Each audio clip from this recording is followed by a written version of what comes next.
Thank you. Thank you very much, and good evening, ladies and gentlemen. Well, I spent 3 years of my life in Australia. In actual fact, I didn't spend 3 years, I spent 18 months. But 18 months in Australia is like 3 years anywhere else. And the Australians are very proud of the country. I left London on Friday at 4:30 in the afternoon. I flew all through Friday, all through Saturday, all through Sunday, and I arrived after 36 hours on an aeroplane. I arrived and see my eyes are hanging out. And the fellow says, "How did you find Australia?" I said, "I got off the bloody plane and it was there."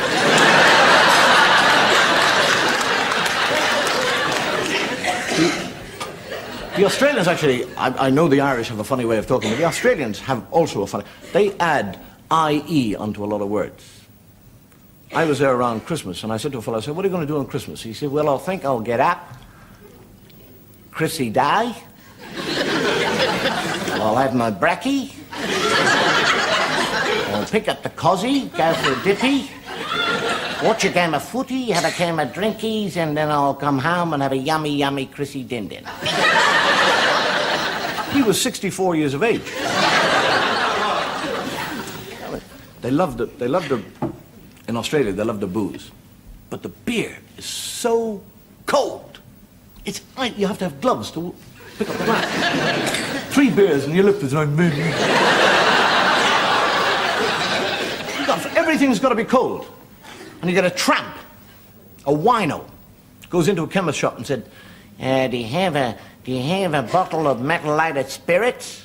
And the chemist said, "Yes," gives him one. He said, "What's the matter? Don't you have a cold one?"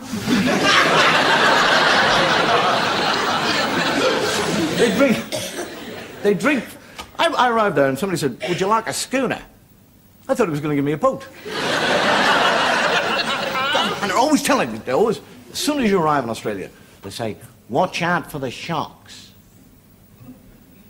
And they don't say a shark will eat you or chew you up.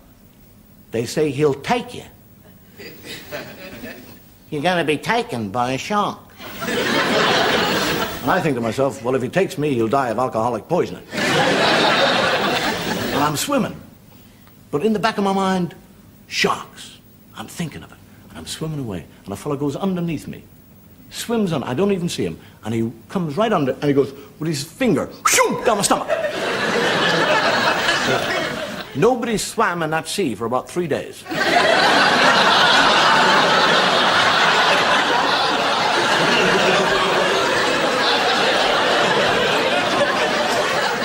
It is the nearest thing I have ever done to doing a JC in my life. I was across the water on the beach. When I was out there, I hired down on the coast a bungalow, kind of shack, hut, which we used to go for weekends. And we always get down there and have a few beers and swim and eat, laugh, joke. And then one of these Australian friends of mine said, "Hey, Dave, you want to be careful about the grass around here. It's getting very tall, and a lot of snakes. They live in the grass. You want to cut it." And I said, "Well, I'm never here. I only come here every 6 weeks or something. How the hell am I going?" He said, "Well, buy yourself a sheep. Tether him, and he'll eat up all the grass." So I thought it was a very good idea. I bought a sheep for £5. Tied him up. 6 months later, he's as big as a house. Wool everywhere. Somebody said, "You want to get him sheared. He'll dehydrate." So I go back to Sydney and I go through the yellow pages, sheep shearing. And unknown to me, I am ringing up the biggest sheep shearing company in the world. And I said, "I'm making inquiries about sheep shearing." The woman said, "1 second, please." And I was, "I believe you're making inquiries about sheep shearing." I said, "Yes." He said, "Well, let me tell you our rates first. We shear sheep per 5,000, 10,000, 50,000, 100,000. We've got different rates. We've got piece rate. We do hourly rate, weekly rate, monthly rate. It all depends on the number of sheep that you have, percentage loss, percentage gain." "How many sheep do you have?" I said, "1." really? What's his bloody name?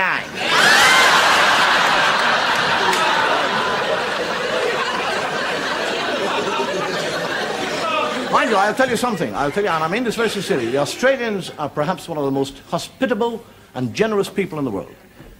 I mean, if you're stuck for a night, they'll give you a bed. You haven't got a drink, they'll give you a drink.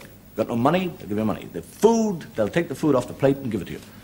It's those white Australians I don't like. Somehow or another, I don't think this show is going to be sold to Australia. The great Scottish poet, Robert Burns, once wrote, "The best laid schemes of mice and men are oft to gang at lee. And lay us not but grief and pain for promised joy." Which in Irish English means, if you're having an affair with a mouse, make sure she takes the pill. Which all means the best laid plans of mice and men are apt to go astray. And that's what I said in the first place.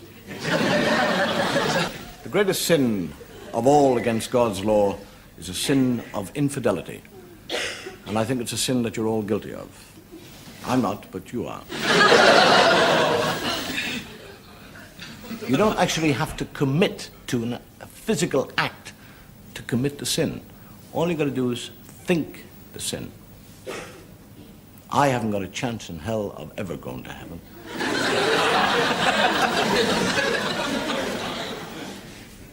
Infidelity. In the olden days, the men used to protect their wives against the sin of infidelity by making them wear what they call a chastity belt. And there was a knight about to leave for the holy wars, and he called his friend. And he said, "Sir Reginald, I leave to fight for my God, my king, and my country against the infidel. To you, and to you only, because you are the only man in this whole realm that I can trust, I entrust you the key to my wife's chastity belt. If I do not come back from the holy wars, give it to my wife and tell her she is free to marry whoever she wishes." And he gets on his steed, in his armor, and he trots off. The sun gleaming on that armor, and the lance held high, sparkling in the sunshine.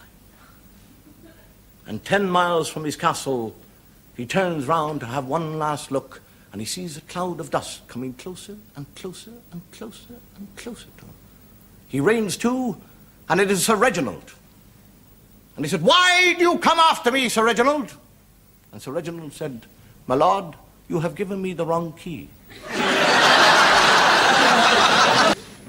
Yeah, but the clown got into a cannon, got fired off, and landed in the House of Parliament. They threw him out because they said there was enough clowns there already.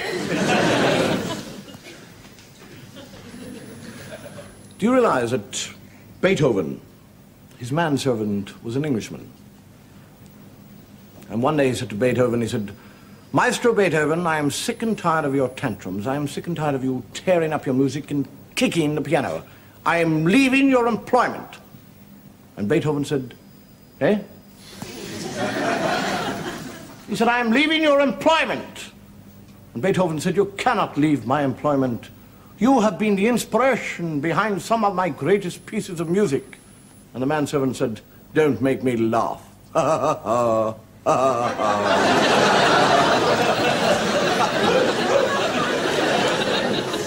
It's a funny thing, actually, by helping people. I've got a very good friend of mine who was a priest. He was, but he's a nice one. And he told me a true story. From Dublin, they run excursions to the Isle of Man. And these two fellows went over there on a day excursion. And they were in a bar, and they met another Dublin fellow, and they got talking about Dublin, and they chatted on. They went off to another bar, and had a few more drinks. Finished up in a club, had a few more drinks, the whole thing. Got back to the ship. And the fellow that they'd met in the Isle of Man is stoned out of his mind. He goes fast asleep. And they get back to Dublin, and they go through his pockets to find out who he is. It's about 3 o'clock in the morning. And they find out it's a fellow called Michael Kelly. And he lives in Gleeson Street. So they go to Gleeson Street. This fellow sagged over the arm. Knock on the door. And about 2 minutes later, a window opens up, and a woman leans out.